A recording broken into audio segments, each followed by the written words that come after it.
Sa bidyong ito, malalaman natin ang layunin at mga benepisyo ng Balik Probinsya Bagong Pag Asa program.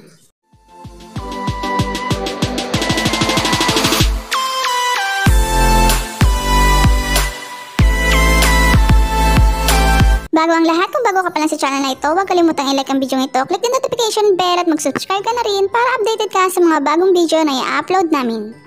Si NHA General Manager Marcelito June Escalada Jr., ang Executive Director ng Balik Probinsya Bagong Pag Asa program.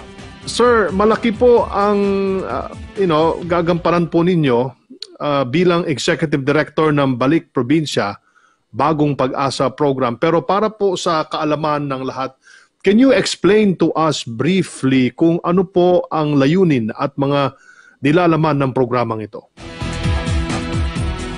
Thank you, Sec Martin, Yusik Roque. The Executive Order 114 was very clear when the President signed it last May 6.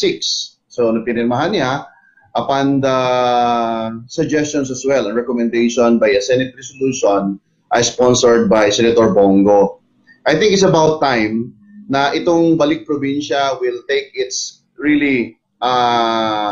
take the lead in trying, unang-una is to decongest Manila. Sabi ni Secretary Ed De Rosario kanina that the migration of people to urban centers such as Manila had become very attractive in the past. In the Executive Order, Sec Martin, it says there, something like 12.5 million already living in Manila. In 2015 pa yun. So apparently right now, it can already soar as high as around 18 to 20 million already populations of Metro Manila alone. So that is a very big number in terms of the density, land density distribution per family, per person over sa kanyang space na tinitirahan. So the very reason, basic talaga, Secretary Martin, is we will try to decongest Metro Manila and other urban centers. The Balik Probinsya naman, Bagong Pag Asa, as it is named and popularly called today, because it gives hope. Sabi nga ni Presidente, ito ang bagong pag-asa natin, hope, kasi we will be able to utilize the resources available in the countrysides.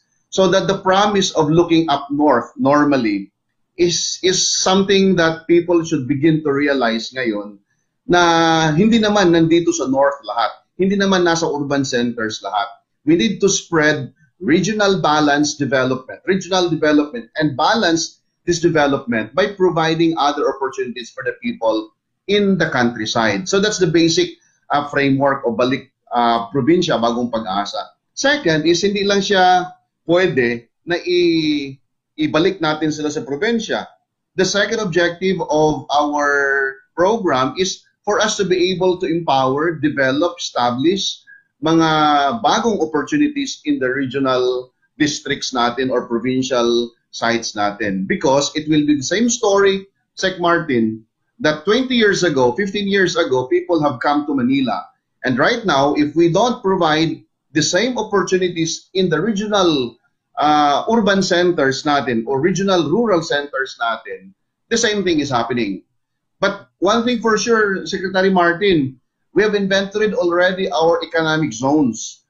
Our economic zones in the country is close to 490. And these are not all located in Metro Manila. These are all located in the rural areas. Kasi there is vast opportunities for land as well as for labor.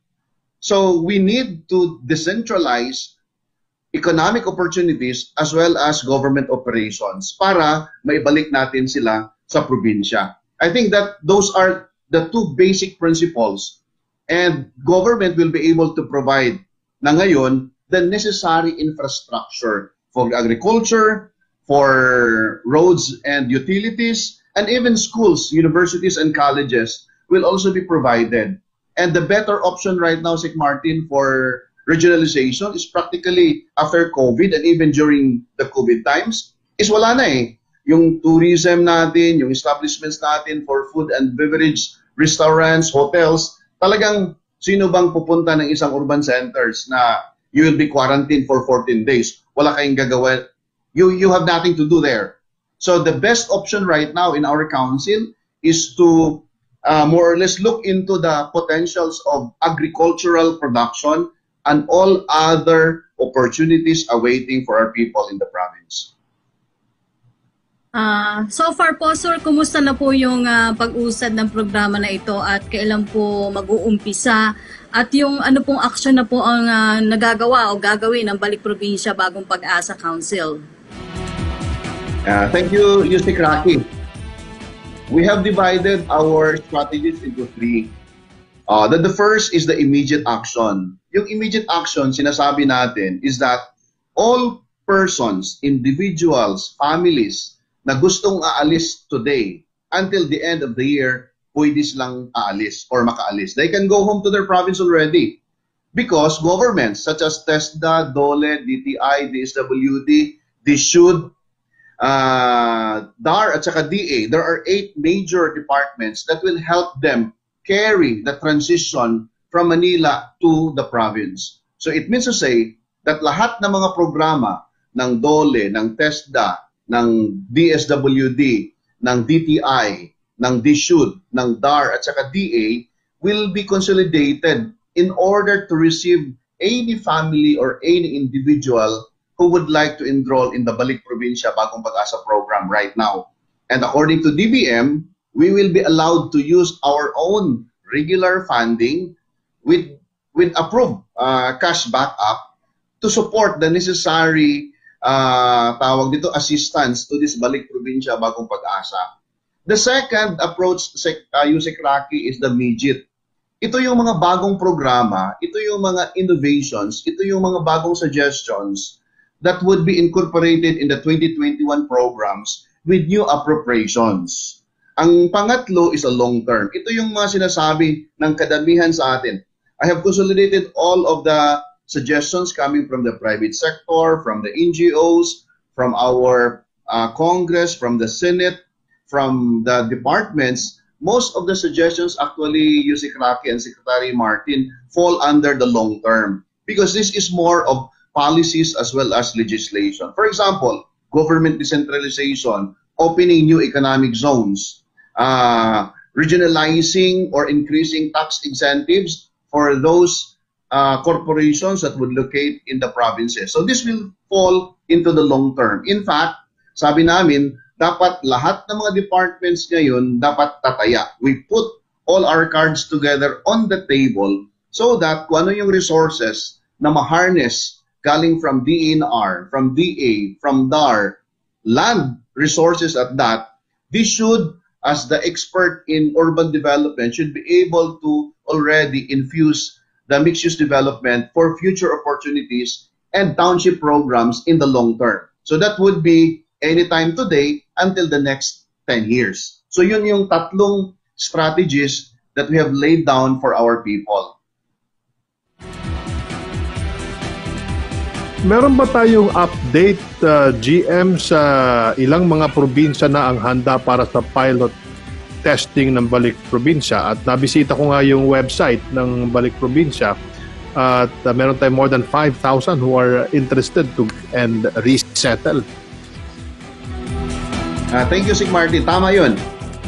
Imagine the 5,000 enrollees, Sig Martin. That was only last Friday. We started our online application last Friday. So Friday, Saturday, Sunday, then Monday and Tuesday. In a matter of 4 days, we are able to get 5,000 enrollees already. So sobrang dami. Sabi ko nga doon sa meeting natin, Sig Martin, if this will be the figure, there will be exponential enrollees every now and then.